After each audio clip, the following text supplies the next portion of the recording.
has happened this year, it's easy to forget some of the shocking developments. For example, when you hear these words, are you still shocked? Have a running war with the media.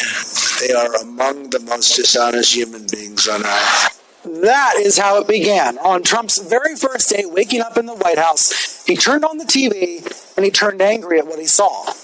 Journalists were pointing out that the audience for his inauguration was smaller than Obama's. So Trump fired back, exaggerating his crowd size and then sending Sean Spicer out to defend him. You know, Trump even described the inauguration weather inaccurately. He said the skies became really sunny after his speech, when in fact it remained cloudy and started to rain a little bit.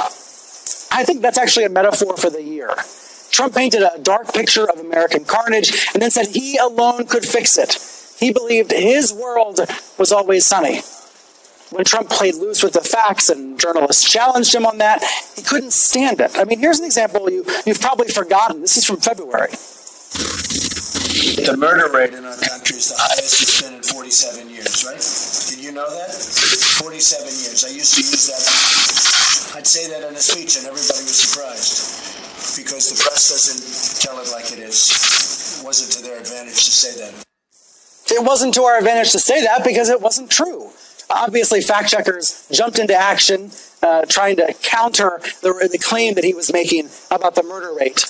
But, you know, Trump's really cynical, sinister view of journalism that we don't really want to tell people the truth, it came through in his comments all year long. Here's another example.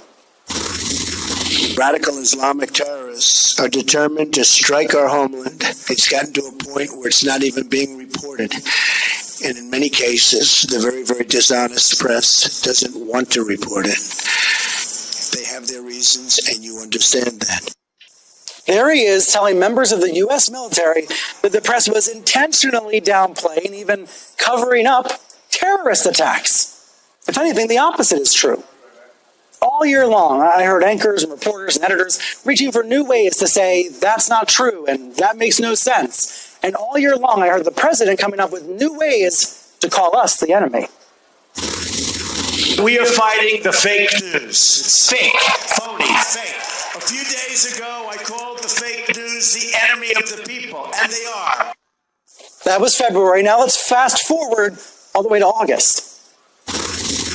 Truly dishonest people in the media and the fake media, they make up stories. They have no sources in many cases. They say a source says there is no such thing, but they don't report the facts. Some people have gotten numb to this, but these are really sinister claims from a world leader and totally unsupported by the real facts. I mean, heck, there were times this year that I used White House aides as anonymous sources because the aides would not speak on the record. Journalists don't go around making up sources. But look, the onus was and still is on us in the press to better explain why we do what we do. For example, why we agree to keep sources anonymous sometimes, how we vet our facts. Trump's daily media attacks have been a challenge and an opportunity. You know, so when he says something like this, it's frankly disgusting the way the press is able to write whatever they want to write. And people should look into it. Yes, look into it. I think the more that you know about how newsrooms work, how journalists work, the more likely you are to know that it's not fake. Yes, one of the president's favorite words, fake. He told his supporters all year long that the press was out to get him, out to take him down. And many people believe it. The country is split on this question.